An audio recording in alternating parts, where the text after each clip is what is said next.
Hello friends, मैं एक बार फिर से प्रेरणादायक कहानी लेकर के आई हूँ। जी हाँ, जैसे मेरा पिछले 1.5-2 साल से रूटीन है कि आपको एक शिक्षाप्रद कहानी विशेषकर बच्चों के लिए, युवाओं के लिए और किशोरों के लिए ऑब्वियसली। तो ये क्या सीख क्या है कि कहानियों का हमारे जीवन में अत्यधिक महत्व है, बहुत महत्वपूर्ण मायने रखती हैं। और कभी कभी तो सच मानिए कि बड़ी से बड़ी डिग्रियां भी काम नहीं करती, लेकिन एक छोटी सी कहानी हमारे जीवन को परिवर्तित कर देती, बड़ा भारी बदलाव उसमें आता है। तो इसलिए बच्चों को हम लोग कहानी का एक आधार बना करके उनके रास्ते को इतना सरल, सुगम, सरस बना देते हैं और वो सच्चे मार्ग पर चलते हैं। जी हाँ, इसी कहानी में मैंने एक शीर्षक निकाल के रखा है कि सद्मार्ग चिंता मुक्त होता है। यानी सद्मार्ग मतलब अच्छा कर्म, अच्छा मार्ग, धर्म मार्ग यदि हो तो चिंता करने की ज़रूरत नहीं है। चलिए मैं बताती हूँ कैसे।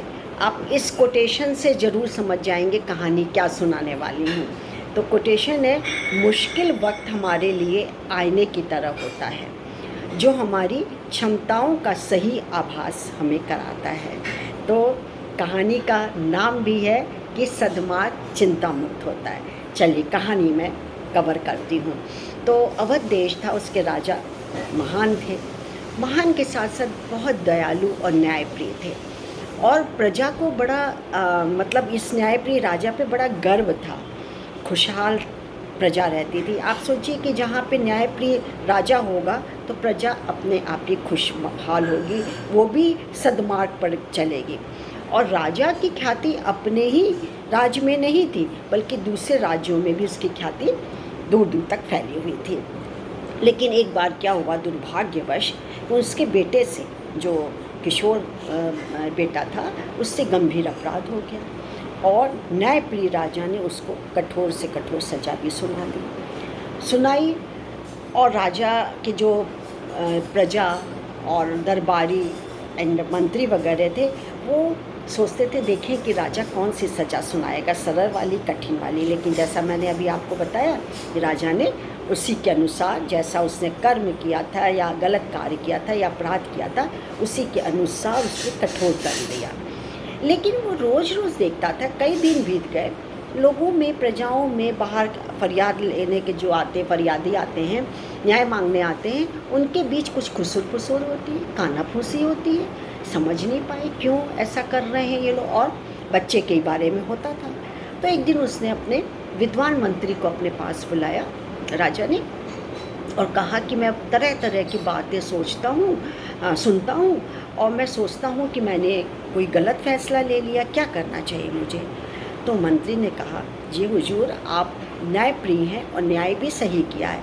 आप ये सोचिए कि जब बादल आसमान में होते हैं और बादल का एक छोटा सा टुकड़ा भी सूर्य को ढक लेता है, लेकिन वही बादल का टुकड़ा जब ओझल हो जाता है, दूर हो जाता है, तो उससे की चमक, सूर्य की चमक, रोशनी वैसी वैसी होती, उसकी ख्याति घटती तो नहीं है ना, कि सूर्य जो कि खराब हो गया या उसकी ख्याति, प्रसिद्धि कम हो गई, या नामचीन जो था सूर्य, तो उसका तेज कम हो गया, ऐसा तो नहीं होता।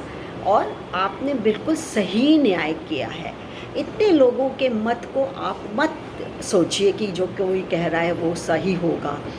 ज़्यादातर लोग तो अच्छी बात कर रहे हैं, तो आप अच्छी बात पर ध्यान दीजिए ना, कि आपने न्याय, फैसला जो भी दिया है, निर्णय दिया है, वो आपका सही था।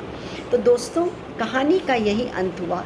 लेकिन एक बड़ी भारी सीख ये छोड़ के जाते हैं कि जब इंसान धर्म के मार्ग पर न्याय संगत निर्णय लेता है तो उससे डरने की क्या ज़रूरत है। उससे तो न्याय और सच का सहारा लिया है। सच कड़वा हो सकता है लेकिन पराजित नहीं होता है, क्या डरने की बात है।